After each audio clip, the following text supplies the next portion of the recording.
Mən Ana Raguliyeva, klinik psixoloqam.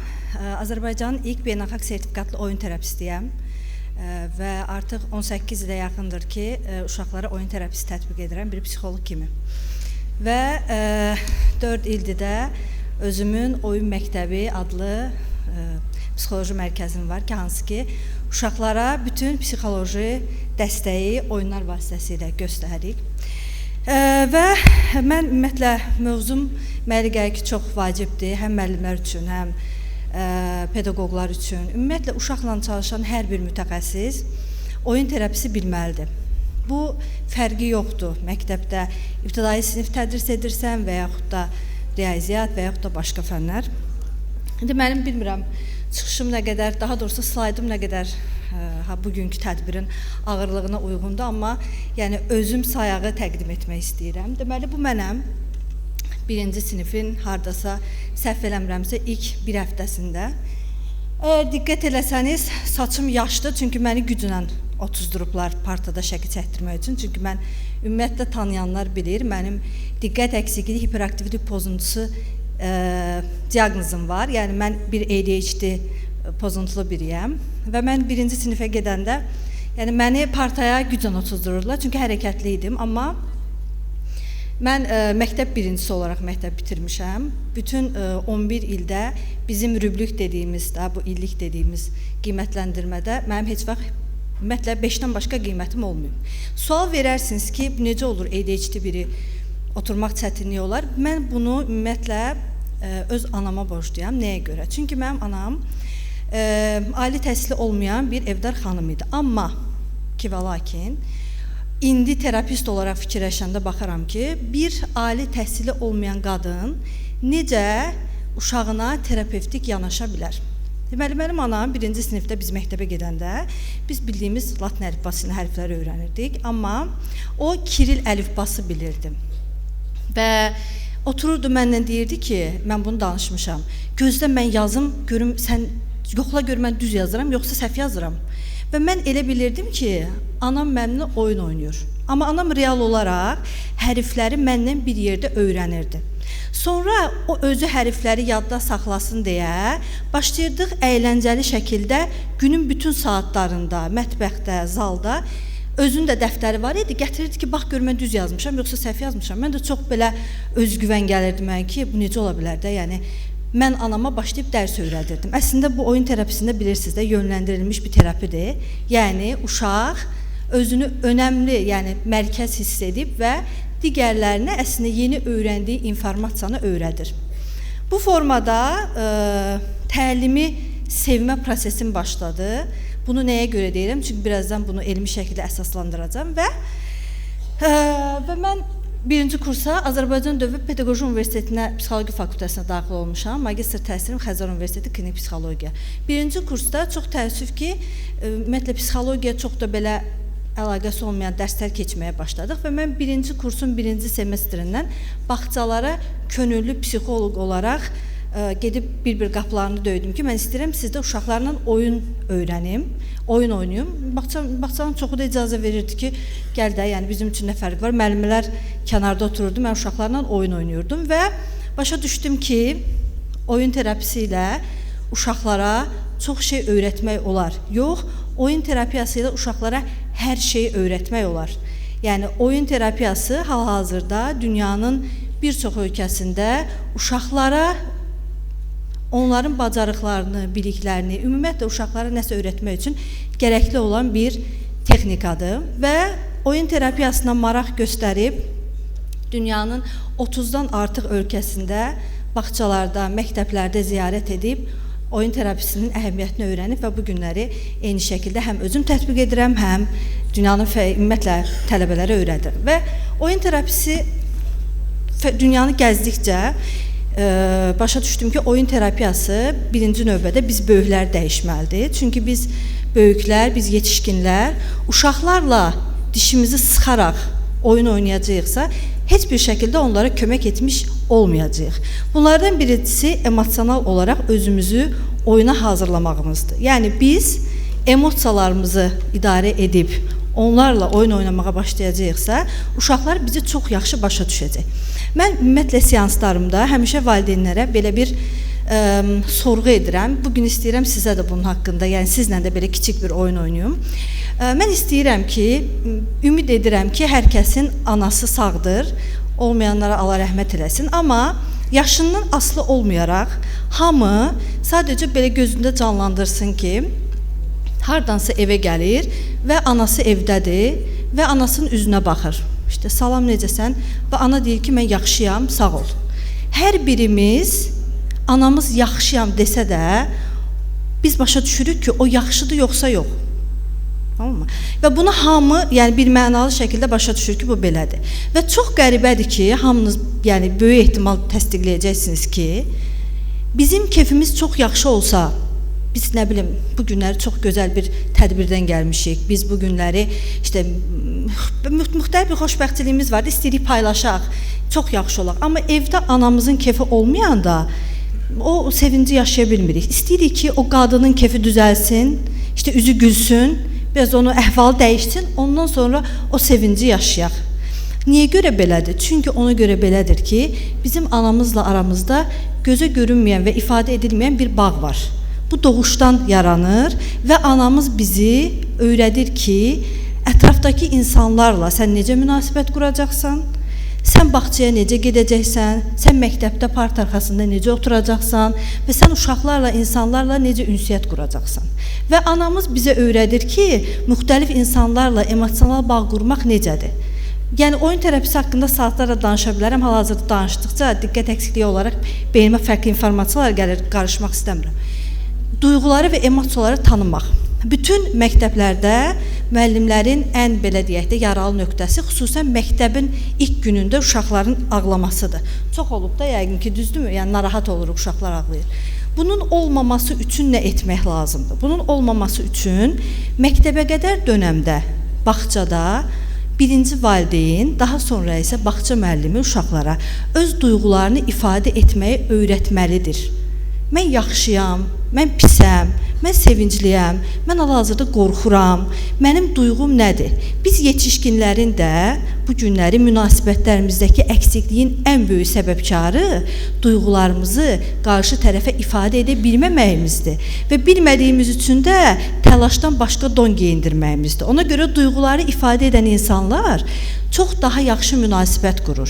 Bax, mən dünyanı gəzirəm, ölkəmiz üçün əksik olan tərəf bundan ibarətdir ki, biz uşaqlara duyğularımızı ifadəsini öyrətmirik. Amma məsəl üçün, başqa ölkələrdə uşaqlar çox rahatlıqla erkən yaşda duyğuları öyrədir. Bizdə isə nəsə bir situasiya baş verdiyimiz halda sakit dur, ağlama, işte, mən sən yer və həll eləyərəm məsələni. Bu şəkildə uşaqların duyğularını baltalayırıq və zamanla onlar təlimin öyrənmə prosesinin təməlində duran duyğulara dayalı, emosiyalara dayalı olan informasiya alımının qarşısını alırıq. Buna görə də nə etmək lazım? İlkin dönəmlərdə bağça müəllimlərinə verəcəyim ən önəmli, belə deyək, mesaj bundan ibarətdir ki, uşaqları situativ hadisələrdə özünü necə hiss edirsən deməyə öyrətməkdir. Və özümüz də duyğularımızı adlandırmağı başa düşməliyik. Hal-hazırda mən özümü pis hiss edirəm. Hal-hazırda mən özümü çox sevincli hiss edirəm. İşte, narahatam, məyus olmuşam. Hal-hazırda icra hissi keçirdirəm. Bunları yetişkinlərin çoxuna dedikdə belə, çox təəssüf ki, yetişkinlər bu haqda informasiyanı özləri belə tam olaraq analiz edə bilmirlər. Sıralaması var əslində, yadımda qalan informasiyaları və önəmli informasiyaları demək istəyirəm kənara keçməyə və təbii ki, güvənli bağlanma. Mənim bağça mövzusunda çıxışlarımın ən böyük hissəsində bağçaya adaptasiya prosesində müəllimlərin güvənli bağ haqqında məlumatının az olmasıdır. Güvənli bağ bir insanın gələcəkdə iş həyatını, ailə həyatının ən böyük təməlini təşkil edir. Güvənli bağ nədir? Əziz pedaqoqlar, əziz müəllimlər. Güvənli bağ 9-10 18 ay arası uşağa baxım verən şəxs arasında yaranan, belə deyək, önəmli bir bağdır ki, uşaq bu həyatda özünü rahat, güvəndə hiss edir və güvəndə hiss edən uşaq huzurlu uşaq olur. Ağlamayan, yəni mızmız dediyimiz, deyingən, narahat uşaq olmur. Bəs bu güvənli bağ nə vaxta kimi davam edir? 36 ayına qədər uşağın güvənli bağı bərpa olunur. Əgər ana ilə, ata ilə, ailə üzvləri ilə güvənli bağ quran bir uşağı bağçaya apardığımız ilk gün bir pedaqoq əşi burax get, ağlasa da düzələcək deyirsə, o pedaqoqun uşaq psixologiyasından xəbəri yoxdur. Təsəvvür edin ki, sizin güvəndiyiniz bir adam sizi aparır, yeni bir yerə buraxır və çıxır gedir. Yəni, özünüzü necə hiss edərsiniz? Bağları yeni qurulan, şəxsiyyət inkişafı yeni başlayan bir uşaq valideynləri tərəfindən harasa tərk edilir və gedir. Bəli, uşaq bir müddətdən sonra məcbur sakit duracaq, çünki o əslində güvən formalaşmır. Əslində həmin anda o sadəcə çarəsizlikdən və ətrafdakı tanımadığı yetişkinlər səbəbindən sakit durur. Və bu zaman biz nə edirik? Biz ailənin uşaqla qurduğu güvənli bağı bilmədən də baltalayırıq və bu uşaq məktəbdə dostluq qura bilməyəcək. Bu uşaq məktəbdə özündən bir balaca fiziki olaraq aktiv uşaqdan qorxmağa başlayacaq. Bu uşaq bir az cəsarətli uşaq görəndə geri çəkiləcək. Bu uşaq dərsini bilsə də əlini qaldırmayacaq. Bu uşaq çıxıb səhnədə şeir deməyəcək. Bu uşaq özünü müdafiə edə bilməyəcək və beləliklə də bununla bir yerdə uşaq böyüməyə başlayacaq. Görün, bağça müəllimlərinin psixologiya bilməsi nə qədər dəyərli və önəmlidir. Və dəyərli, önəmlidir və bu bağın da başlanğıcında mütləq şəkildə güvənli bağ anlayışını pedaqoqlarımız, bağça müəllimlərimiz mütləq şəkildə bilməlidirlər. Daha sonra psixososial bacarıqlar da erkən yaş dönəmində bağça prosesində mütləq şəkildə formalaşır. Mən bu yaxınlarda dediyim bir 6 ay öncə Yaponiyanın 2 bağçasında 10 günlük bir bağça müşahidə sisteminə girmişəm. Yəqin özünüz internetdə falan çox görürsünüz. Mən sadəcə olaraq o qədər təəccübləndim ki, bağça müəllimlərinin bu qədər boş olmalarına. Bağça müəllimi çox boşdur. Nə mənada? Özümü düzgün ifadə edim. Yəni, uşaqlar özü gəlir, özü soyunur, özü geyinir, yeməyini özü götürür, özü paylayır, qablarını özü yığır, özü aparır yumağa. Bağça müəllimi sadəcə olaraq arada kənarda gəzib uşaqları, belə deyək də, yönləndirir. Və bağça müəllimi gərgin deyil, başa düşürsünüz, əsəbi deyil. Bağça müəllimi oturur, uşaqlar orada oyun oynayanda kitab oxuyur, özünü inkişaf elətdirir. Çox təəssüf ki, mən onu bizim bağçalarda çox az görə bilirəm. Bəlkə də siz görməyəcəksiniz, deyəcəksiniz. Çünki durmadan gərgin bir ortamda böyüyürük. Və ekstra, yəni bağça dönəmində gərgin bir ortamda böyüyən uşaq avtomatik olaraq irəliləyəcək və məktəb dönəmində də yenə eyni şəkildə gərgin bir ortama girəcək. Sual verərsiniz, ola bilərsiniz, çox sual gəlir mənə ki, bizdə bu alınmır, bizim uşaqlarda alınmır. Bəli, alınmayacaq, çünki erkən dönəmindən biz valideynlər uşaqlarımızın sosial bacarıqları öyrənməsində hələ də özümüzü gelişdirə bilmirik. Məsəl üçün, mənim anam məni pis adlandırır, uşağımın ayaqqabısını niyə mən geyindirmirəm deyə. Sən necə valideynsən, 2 saatlı görmürsən, o canı ilə əlləşir, ayaqqabısını geyinə bilmir. İcazə verin, məsələn, bir yarım saat canı ilə əlləşsin, zaman-zaman yavaş-yavaş oturuşacaqdır və yaxşı şəxsiyyət olmaq üçün bu vacibdir. Bu günləri günümüzdə bir çox ailə, yanıma gələn ailə şikayətlənir ki, bizim vaxtımızda psixoloq yox idi. İşte psixoloji dəstəyə niyə ehtiyacımız var idi? Amma hamımız başa düşürük ki, bizim böyüdüyümüz dönəmdə öz ehtiyaclarımızı özümüz daha çox qarşılayırdıq deyə biz daha tutarlı bir şəxsiyyətə çevrilə bilmişik. Sizə bir case danışım, əslində vaxtını almaq istəmirəm. Mənə bir il bundan öncə 2 eyni sindromlu, yəni Down sindromlu uşaq gəldi. Birinin valideyninin 21 yaşı var idi, gənc ana idi və ilk övladı idi Down sindromu. İkincisi isə 3-cü uşağı idi, ananın 40-dan yuxarı yaşı var idi. Yəni 2 böyük oğlu var idi. Və 1 illik terapiyanın sonunda deməli bizim o 18, daha doğrusu gənc olan ananın övladını biz artıq terapisini dayandırdıq. Çünki uşaq çox yaxşı vəziyyətə gəldi və biz onu məktəbə yola saldıq. Və biz analiz eləməyə çalışırıq ki, uşaqların bacarıqları demək olar eynidir, uşaqlar demək olar yaşıddır, fərq nədədir, mütəxəssislər eyni prosesi icra edir. Səbəb anadır, çünki yaşı 40-dan çox olan ana heç bir halda uşağının əziyyət çəkməyinə göz yuma bilmir və durmadan nə qədər desək də onu sanki hamı əlin içində saxlamağa çalışır.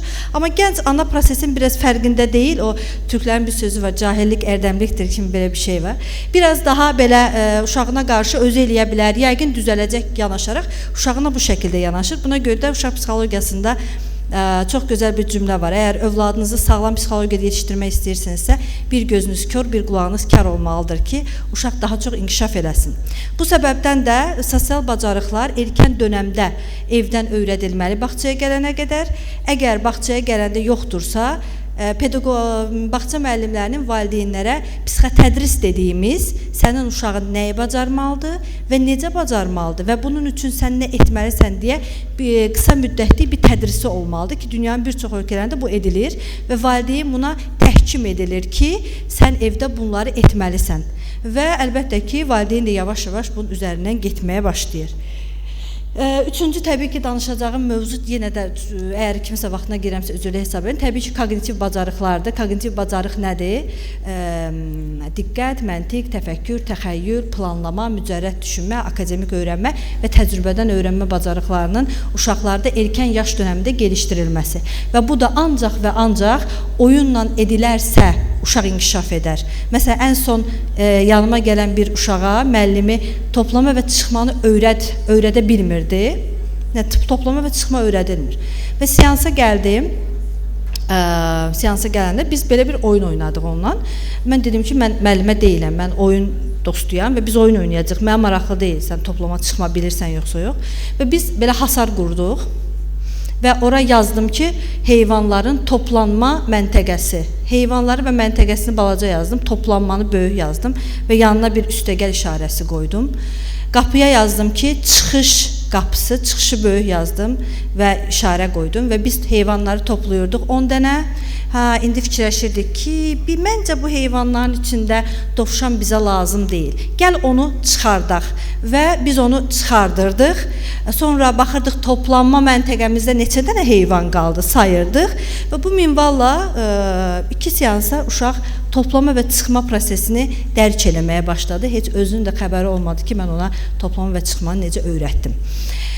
Belə, oyun terapisindən yenə deyirəm, saatlar və günlərcə danışaram. Hər kəsə, ümumiyyətlə ixtisasının asılı olmayaraq, uşaqla çalışan hər kəsə oyun terapisi bilməyi tövsiyə edirəm. Çünki uşaqların sadəcə bir dili var, oyun oynamaq dili və bu dili çox yaxşı bilən mütəxəssislər birmənalı şəkildə uşaqların həyatına toxunur və onların gələcəyini işıqlı edir. Çox təşəkkür edirəm dəvətiniz üçün.